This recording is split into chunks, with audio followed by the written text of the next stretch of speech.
All right, welcome to the next episode of Just About Boxing Jab University, brought to you by iBuild Texas. Check out our sister podcast, Jimmy's World. Both shows are available on all podcast platforms. Today's special guest is none other than Austin, no doubt Trout. What up?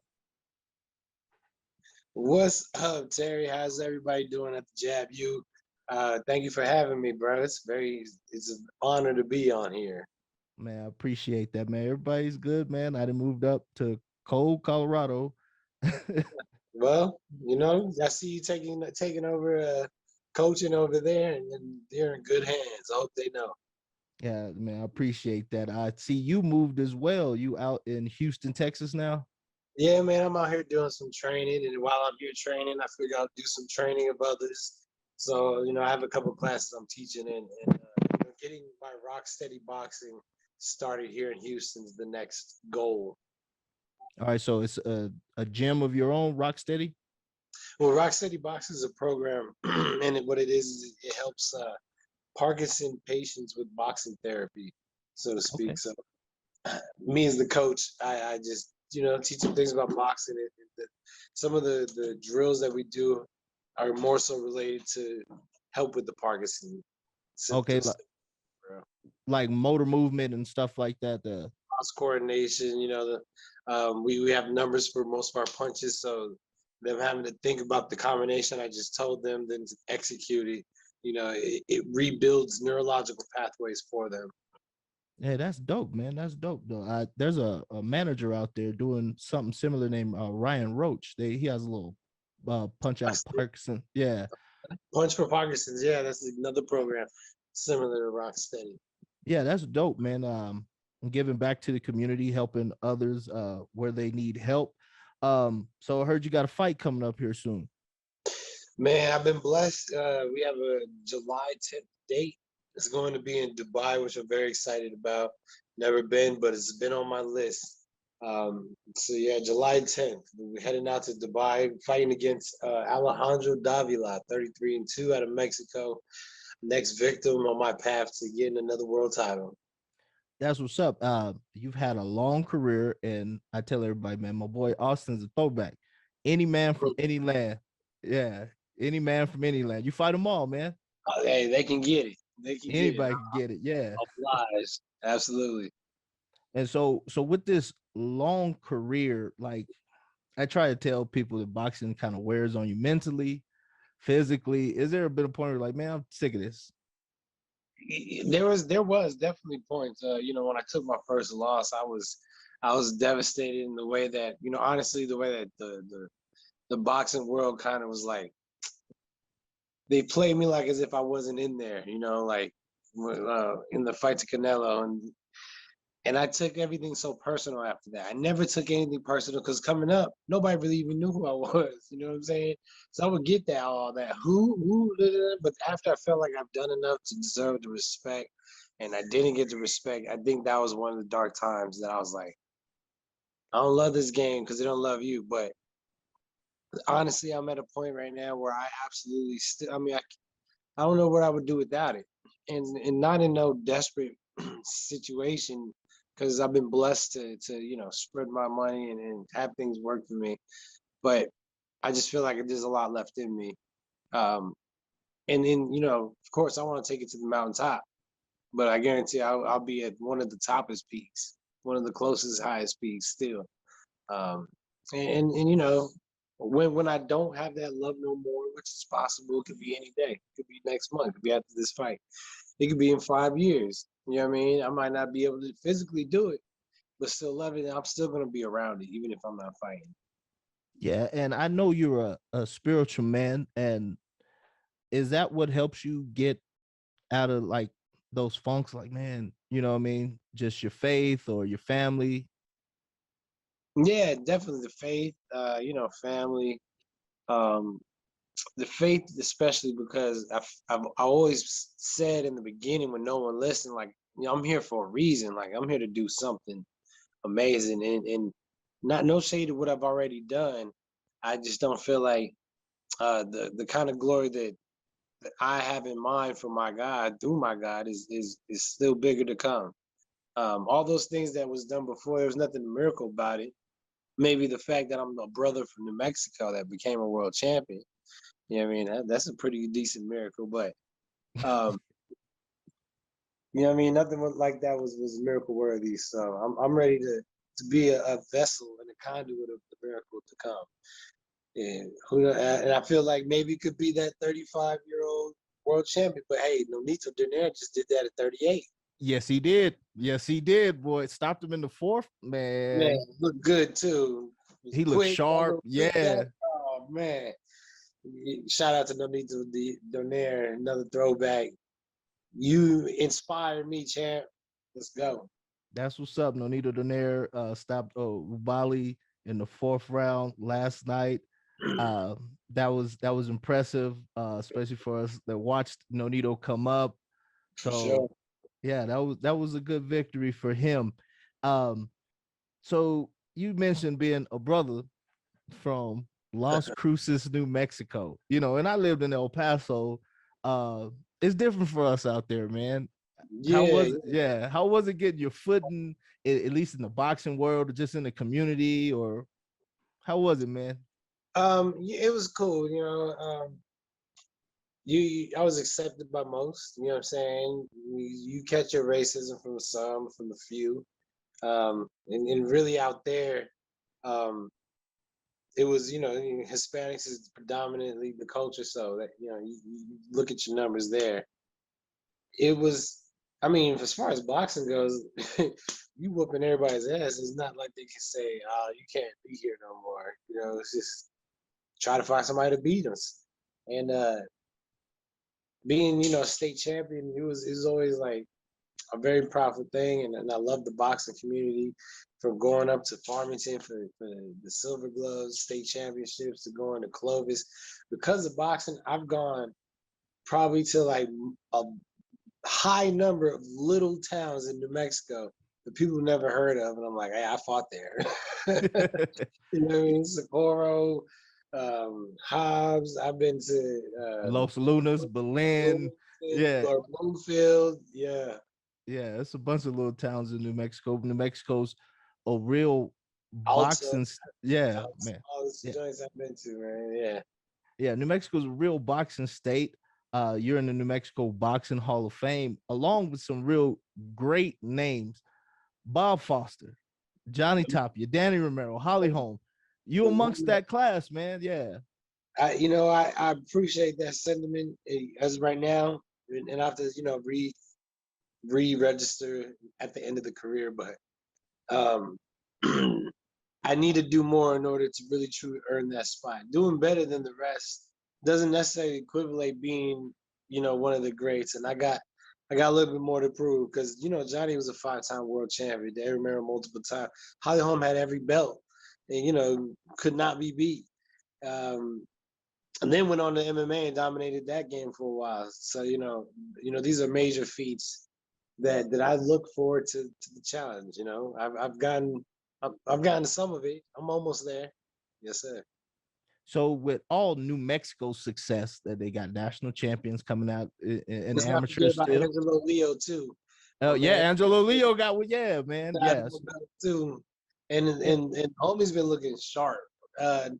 I've been following on Instagram and like his defense, his speed. He always was strong. He's looking Yeah. sharp. So be on the lookout to get that belt back. Yeah. So yeah, New Mexico had a lot of success. Even in amateurs now, you still got we throwing national champions every Absolutely. tournament. Yeah, Ari Carrasco just is a monster. You got little Jocelyn, had Ayana back then. Fidel was killing it back then. Do you ever feel like, yo, they just overlook us because we from New Mexico? Absolutely. Absolutely. And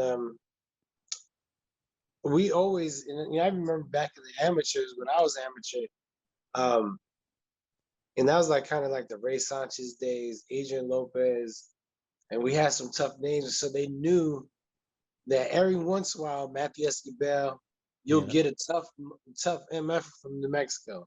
You know what I mean? But it wasn't known that New Mexico, all of them were good. It's like, every once in a while you'll get a tough one. And so then I remember when like little Sammy DePace came on the scene and he was just racking up national championships. and you know, we kind of started putting New Mexico on the map. And again, that was the same time as Fidel. Fidel was putting in national championship work. Um, New Mexico has always been strong. We've always had a class of some killers, you know.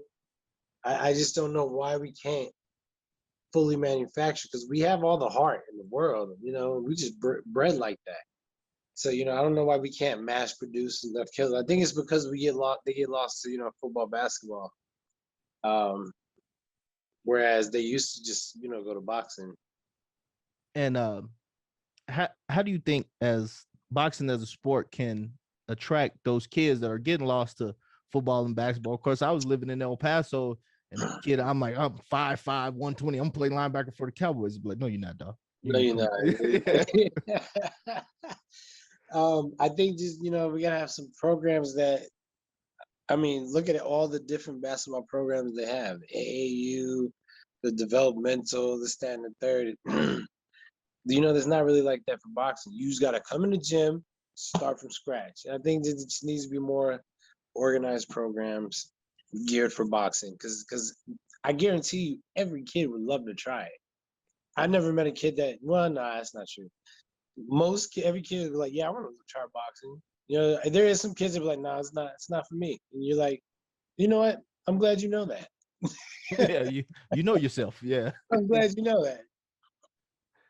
And with you started out at Las Cruces Powell, right? If I'm Yep. And that PAL program, y'all were a monster team. They made a documentary where they showed one of my kids getting beat up.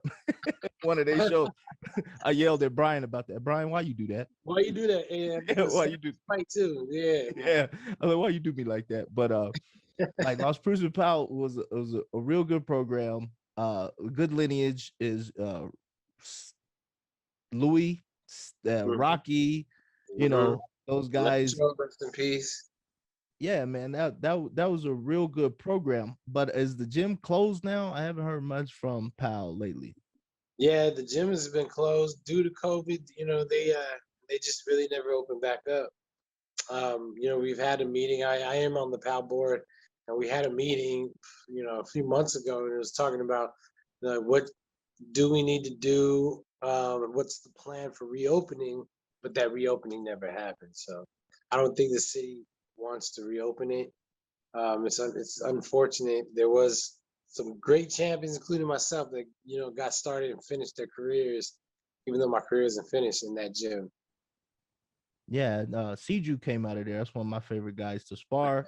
He like beating me up, but that's all right, man. Some guy. uh, Yeah. yeah, now Las Cruces has opened up some other gyms. DA opened up. You got Crosstown, and I'm pretty sure there's a lot of other gyms out there. Yeah, there's And the House of Pain boxing. House of Pain out at the church, and it's not a big town, man. Las Cruces is pretty small, but it's got a lot of gyms, a lot of champions. No, each one of those gyms you mentioned, they all are like really doing their thing, and thank God that they have popped up, because the kids that were at PAL, they need somewhere to go. Yeah, So they definitely you do. should have some fighters, influx into your gym soon, because um, and again, shout out to all those gyms and all the coaches there, because you coaches, man, from the bottom of my heart, they don't thank y'all enough for your service. And they think a teacher, and they'll think they'll think a Marine real quick, but they got paid to do that for real. We coaches usually have to pay to do this, so we thank you. Yeah, I can tell you from personal experience, man. You go broke coaching, you know what I mean? You go broke. My wife used to be like, "Why you buying this stuff?" I was like, "Cause they need it at the They need gym." it. They need Yeah, it. they need it at the gym. So thinking back over your career, you turned pro what year? 2005.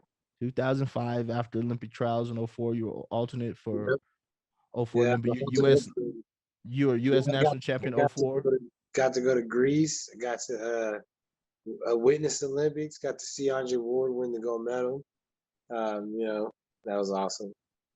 Yeah, like thinking back over that long career of yours, what is the biggest moment you had? I can guess what it is. I'm assuming I know what it is, but the moment you had, like the biggest moment in your boxing career. Yeah, absolutely. It was the Miguel Cotto win. Absolutely. Even and everything was just an experience from the moment. And I remember I was watching the show Miss Maisel, when she got the call on her break. You know, he's like, "You're on tour with me. This is it. You did it. You know, go buy it." And I told my wife, I said, "I know that feeling." I remember when Al Heyman called me and told me I got the Cotto fight, and he was like, "Yeah, also, you know, we're going on a 6-city media tour. You know, get you a suit." And I was like, I know that feeling, and I've been trying to recapture that feeling, ever since. So everything leading up, not just the win, but then how it was just so beautifully played up, and then we get the win, and it was definitely a defining moment in my career. Something I'm looking forward to again. This is my Rocky 8. You know what I mean?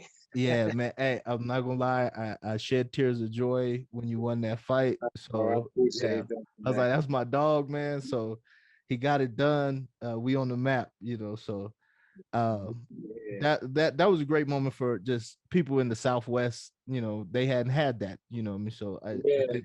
yeah. And Uh, I'm hoping, I pray we can give him another go round. hey, I hope so too. So over this long career, you ever have a fight where, man, it's just not clicking? You Oh know, yeah. I've had a few fights like that. The fight right before the Cotto fight with Devin Rodriguez. It was, I couldn't get my rhythm right. It was it's because I didn't establish the jab. I know now. It's the thing. You got to figure out what that rhythm is, or because I'm a rhythmic fighter, can't just go in there and force some ish because it doesn't come as fast as reactive. So um, yeah, I've had those. and how do you get like out of that? Is it something the coach is saying in the corner, or you just like try to fight through it, or is this all hindsight 2020 type stuff? It's usually all hindsight. Sometimes you just could try something different until whatever it is works. Bounce around a little bit, get the jab pumping. Usually everything starts falling back in line. Um, in the middle of that Cotto fight, I think it was like the middle rounds, I kind of started just stopping them down. I stopped jabbing, and I started getting caught with some ish. And my coach is like, "Man, cut that ish out. Get your jab back, get it back on your toes." And so, but then it was my coach, snapping me kind of out of it, um, telling me to get back to work, and that's what it was. So, you just gotta, first of all, you need to know what's gonna help you get in the rhythm. For me, getting my jab established and my footwork, because then my distance is established. And once my distance is established, you know what I mean, I could close my eyes and hit you. Um, Once I lose that perception of distance, I gotta get that back. You know. Yeah, like so. Me as a coach, I like to talk about the mental aspect of this sport. It's much more than the physical. This is a mental sport, and is there something you do to like get up for a fight? You know what I mean? You're not just rowdy dudes walk around Ultimate Warrior WWE type stuff, but is there something like a routine or some meditation or something you go through to get you up for a fight? Honestly, I usually have to calm down. Like my adrenaline wants to start pumping, and usually if I let it go, I'll be tired before I get in the ring. So I'll take a lot of deep breaths. I do a lot of praying. I try to even take a nap until it's time to warm up. Because then once it's time to warm up, let that itch start pumping. Um, so I had never had a problem, getting up. The only thing I will say is like when I was a swing bout, back in the day when they're like, "Get up, you ready? Come on, you're on next." Oh, never mind, it's going the distance. Sit down. Yeah. You know that kind of sucked where I'd be dry because I didn't know when to work out, but the adrenaline took over till I warmed up for real.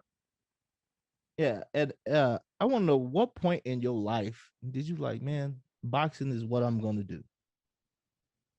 Um, honestly, it was like I was 15. It was my first nationals I ever made it to. Didn't even win it. I just made it. Right. I won the first night, Junior Olympics, up there in Marquette, Michigan, with Stash Money Al.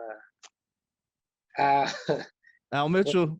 Al Mitchell, Stash Yeah. Money. We call him Stash Money because he That has thick his fanny mustache. pack, Yeah. and he has the The fatty fanny pack. packs. Yeah. Yeah. Um, and I remember the kid, not the kid, the man who won that tournament. Well, he was a kid then, we were 15, 16. Not Devin, Vaughn Alexander. I fought him the next night, and like, I mean, he won, but in my opinion, I could have done better with a little more experience. And I'm like, yo, like he won, but like I was never hurt. You know what I mean? He wasn't out punching me. I think he just, out experienced me, bulldog me a little bit.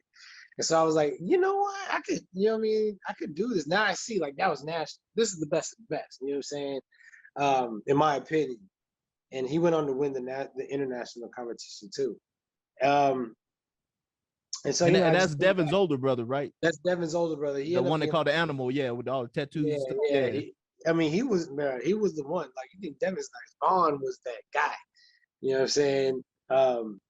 Just like kind of how Adrian Broner, he wasn't even that guy in the amateurs. It was Nuke. It was Nuke, Rashid yeah. Warren. Rashid Warren, yeah. Yeah, Adrian was just the quiet one holding Nuke's belts almost. Yeah. And then you Funny had how things change. But he had his twin was out there fighting too. I remember that too. Yeah. yeah, that's right. Twin show was but anyway, it's it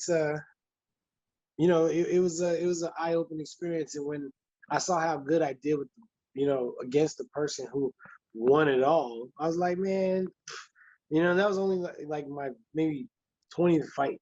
You know what I mean? Nah, that's not like I mean we had 40 fights, but at the time, but never no national experience. Only fought here around here in California. So that opened my eyes, and I honestly I never won a national tournament until it was the Olympic year in 2004. That was my first national tournament I won, and but I got close. I had third place here, second place here. I was close. Do you ever feel like your style didn't fit the area that you came from? Absolutely, but it worked against the area. It was styles make fights, and I was able to just tap around and move around them. And you think being from New Mexico, like people expected you to fight a certain way when you got to nationals, and then be like, "Oh man, he's black. He fights Yeah, different." Yeah. that's true. I think so. Oh, and not just that, just being when they look up my name, Austin Trout from New Mexico. Who? Who? Yeah. I got him. And then I come out, you know what I mean, and start jabbing to death. Yeah. Yeah, that's what's up. So we've got a fight July 10th. You said this is Legacy Sports Management. Legacy Sports Management's putting the fights on. We have actually a multi-fight deal in Dubai, which is, I'm definitely blessed to have. So first one's July 10th. Be out there in UAE. Looking forward to it. Definitely gonna, jump on a plane and hit up some spots that are around there because got to, what I'm saying? Yeah, part of being a world champion is in the world. You know what I'm saying? And you said you have A side promotions. You're working with some other fighters, particularly Brandon White. Out to Brandon White, you know what I mean? 7-0, soon to be 8-0. Savion Kent, we got him, 2-1. My man's is, both of them very talented, bright futures in this sport. And my whole goal is really just to help guide them into the best situation they can land. You know what I mean? That's our only goal. To get them in a position that they can make the most. That's what's up. And at what point in your career, whether you were still an amateur or already world champion, did you realize people kind of look up to me or watch me, or I got a role model status now that I didn't have before? It really didn't hit until because all right, I won the world title in 2011. And I remember like at that point I was like, yeah, it's gonna be popping because when I won it in Mexico, man, the airport went crazy, taking pictures, lining up. They had to shut it down. It just got crazy in there, right? Because they just saw the fight. But then when I got to America, it was crickets. Nobody cared. So it wasn't until like I was on Showtime. I fought Laporto. I think that was when I realized like I was just on Showtime. You got to move differently now. You know what I mean? People seeing you, people saw you, people are gonna watch you. It's time to make sure you. And it's not. I don't want to call it fake. Just being aware because I want to represent who I really am, um, in the best light. Yeah, and that's what's up. And I see you're a good role model. My son watches you a lot. The fight with Jared Hurd, he cried, man. I had to like hug my son for hours. Like, hey, man, it's all right, man. He's still okay, man. I appreciate that love, man. For real. Shout out to TG3. You know Yeah, what I mean? man. Yeah, he's a big, big, big fan. He tell everybody he know Austin Trout. So, like, you've had a long career. You're influencing other people, and I know people watch you. If you had to tell somebody something about getting into this boxing business, Al Mitchell gonna tell you get a lawyer. You know what I mean? But like, Yeah. what would you tell somebody that has kind of decided or they're on the fence? Man, I want to box for a living.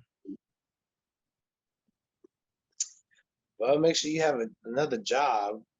First of all, because I mean, in the beginning, definitely it's a side hustle, but it's a full-time job at the same time. It's a full-time job that will only pay you in the beginning, maybe something like a side hustle. So have another job, probably, unless you're blessed to have a sponsor or some type of backer investor, then that's great. But perfect that craft. A lot of people get caught up in the cool looking stuff, and they don't do the things that actually work. Mitts are cool, but you gotta hit that bag. You know what I mean? It's not as flashy as fun, but I mean, look at Canelo. He gets better every fight. But this man, he drills and drills and drills on the bag. It'd be the same thing over and over and over again, but he does it, enough times so it's a beautiful reaction. The thing he knocked out this last fighter with, Saunders, I've been watching Canelo hit this uppercut back with that shot probably 1,000 times over. Me too. Yeah, I seen him. Yeah. So do that. You know what I mean? He's the greatest pound for pound right now. So do that. Do what he does. You know what I'm saying? Perfect that craft. Drill, drill, drill. Make it a reaction. And it is you at the toward the top of the game. Is there somebody you watch still? Oh yeah, I watch them all. Canelo, Charlos, um, like Haney. I was watching Haney fight. Oh, he did good, didn't he? Yeah, yeah. He gave him what the people wanted. I thought because he could have made that easier, Yeah, boring, easier. yeah. He got touched a little bit, and people was, oh man, he gonna man. Everybody get rocked, man. It happened, man. Leonard dropped Loma. Like, come on, he could punch. Lennar is a 4-time world champion too, and some of the most beautiful offense in boxing, man. In the game, man. That really people sleep on how good Jorge Linares is. King Ryan ran away from that ass whooping. I don't know if King Ryan could have done that with Linares. Yeah, there's a lot of questions to be asked about his career, but um, I don't want to keep you too long because I know you got a fight coming up. You're in camp, so you need to rest. But hit the people with your social media handles and give one last message to all your fans out there. Follow me Instagram, Twitter, Facebook at No Doubt Trout. At No Doubt Trout. I told my fans I got a 6-fight deal. I'm ready to go. Been training for the past 4 months, and like I'm in shape, I'm sharp. I'm ready to make another run. So that feeling we had whooping Cotto, we're gonna catch it again. That I promise you. God willing, all praises to the Most High Elohim. Thank you guys so much. All right, man. I appreciate it, Austin, man. I like talking to you. I really appreciate you for joining me. Thanks a lot, man. Later. All right.